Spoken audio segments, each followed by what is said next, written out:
नमस्कार दोस्तों, मैं रंजना गुप्ता आज एक हर छठ गीत प्रस्तुत कर रही हूँ। गीत में एक ऐसी रानी की कहानी है जो हर छठ का व्रत करना चाहती हैं, किंतु उनको भूख बर्दाश्त नहीं होती है। फिर भी वो व्रत करती हैं और जब भूख उनसे बर्दाश्त नहीं होती है तो करती क्या हैं, आइए सुनते हैं गीत के माध्यम से। मचिया जे बैठल रानी त राजा से अरज करे, राजा से अरज करे हो। राजा भादो में पड़ी तीन छठिया, हमहु व्रत भूखब, हमहु व्रत करब हो। राजा भादो में पड़ी तीन छठिया, हमहु व्रत करब, हमहु व्रत भूखब न हो। बोलिया ते रानी बोललू, सुनत निक लागे, सुनत निक लागे लाहो। रानी भूखिया ना तुह से सहाला, कैसे व्रत करबू न हो। रानी भूखिया ना तुह से सहाला, कैसे व्रत रहबू न हो। राजा से ठनगन कैली त व्रत रही गईली न हो। सखिया पूजन करी घर के लवटली त भूख से बेआकुल भैली हो। सखिया पूजन करी घर के लवटली त भूख से बेआकुल भैली हो। पूजन करी घर के लवटली त भूख से बेआकुल भैली हो। सखिया राजा सैर कर निकलत, रानी मौका पाई गईली हो। सखिया राजा सैर कर निकलत, रानी मौका पाई गईली हो। हाली बेगे भौरी लगाव, खाए के तैयारी करे हो। सखिया राजा महल गईल आई त रानी घबराई गईली हो। सखिया राजा लवटी आई गईल त रानी घबराई गईली हो। हाली बेगे बिस्तर उठावेली भौरी, चोरावेली भौरी चोरावेली हो। सखिया वही बिस्तर बैठल राजा, उबड़ खाबड़ लागे न हो। सखिया वही बिस्तर बैठल राजा, उबड़ खाबड़ लागे न हो। ए रानी का बाट बिस्तर के नीचवा, उबड़ खाबड़ लागेला हो। मनहि तीन छठी माई के रानी, जे बिनवेली रानी, जे बिनवेली हो। मैया होई जैत सोनमा के इटिया, हमार पति राखिले तू हो। मैया राखिले तू लजिया हमार, सोने के इटिया होई जैत हो। राजा से रानी झूठ बतावेली, सुनी मोरे स्वामी न हो।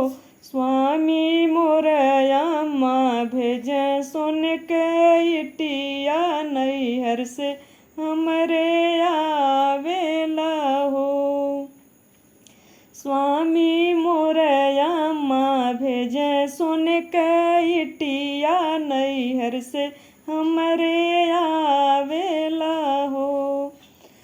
देवी जी के बड़ी भारी सकती तलजिया बचाई लिहली हो। सखिया भौरी से बनी गईली इटिया त राजा जी चकित भइल हो।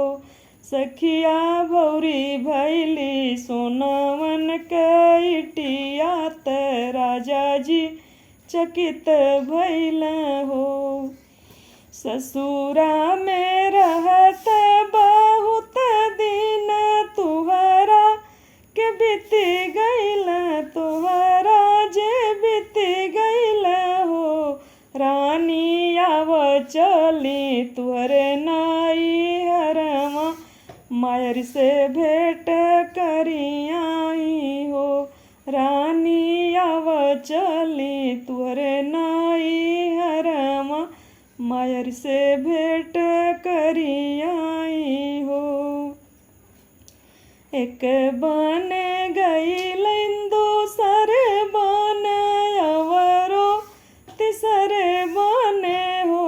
सखिया रानी जे मन मन घबड़े तीन छठी मई के बिनवेली हो। सखिया रानी जे मने मने घबड़ तीन छठी मई के बिनवेली हो। रानी जे मने मने घबड़ तीन छठी मई के बिनवेली हो। मैया हमरे न बाटनाई हरवा हमार लाज रखली हो। मैया नहीं मोरे बाटनाई हरवा हमार लाज रखली हो। चलत चलत चली गईली त नदिया किनरवा न हो। सखिया बिरधा के भेसे तीन छठी माई रानी से अरज करे हो। सखिया बिरधा के भेसे तीन छठी माई रानी से अरज करे हो। बिरधा के भेसे तीन छठी माई रानी से अरज करे हो। बेटी आव चल भीतरी महलिया त इहाँ कहाँ घूमेलू हो। बेटी आव चल भीतरी महलिया में इहाँ कहाँ घूमेलू हो। महले में बिटिया दामाद अइल सब घर भरी गइल हो। मायरी बिटिया से कहे समझाई सुनहु मोरी बेटी न हो। मायरी बिटिया से कहे समझाई सुनहु मोरी बेटी न हो। भर घरे तुहू बेटी घूमिया त भर घरे खेलिया न हो।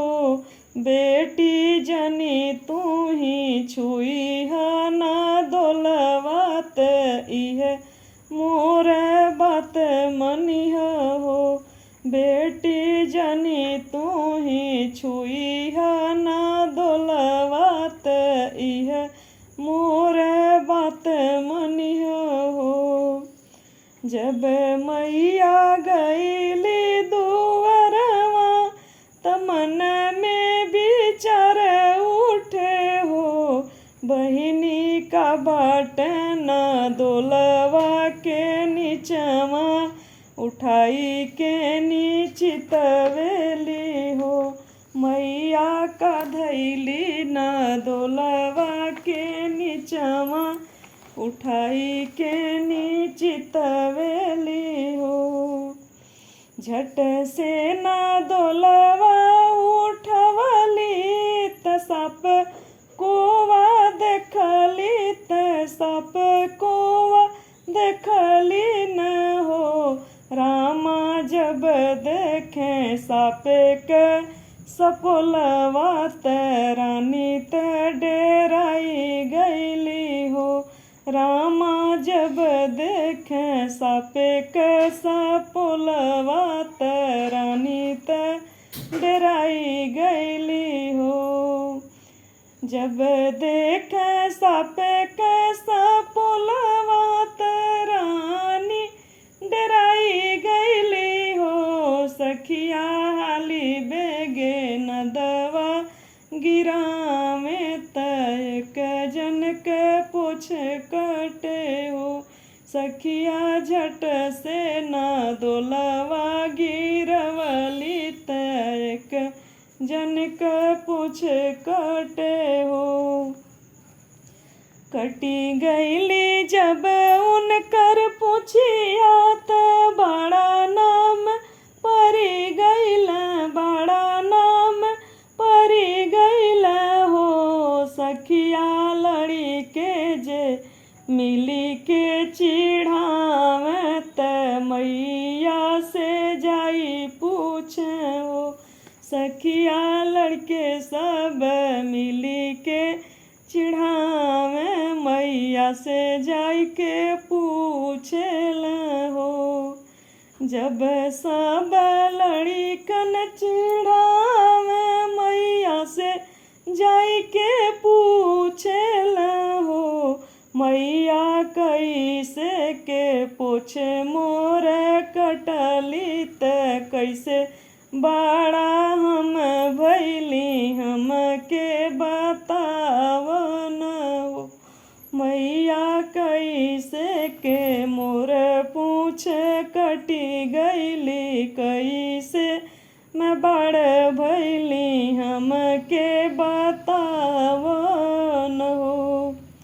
सगरो कहानिया बतावे माई बड़ा खिसी आई जल बड़ा खिसी आई जल हो। सखिया कहेल कि जाके डसी ले बत हमें बड़ा कई दिहली हो।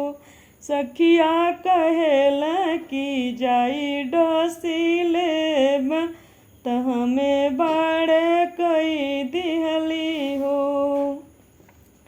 मैया बहुत समझावेली बहुत मनावेली बहुत मनावेली हो। सखिया मैया के बात नहीं मान काट के जिद ठानेल हो। सखिया मैया के बात नहीं मान काट के जिद ठानेल हो। रतिया के खटिया के नीचे बैठल डसे के नी सोचेल डसे के नी सोचेल हो। बहिनी बहिना जे दिया जुड़ कैली त बड़ा के आशीष देली हो। सखिया बहिना जे दिया जुड़ कैली त बड़ा के आशीष देली हो।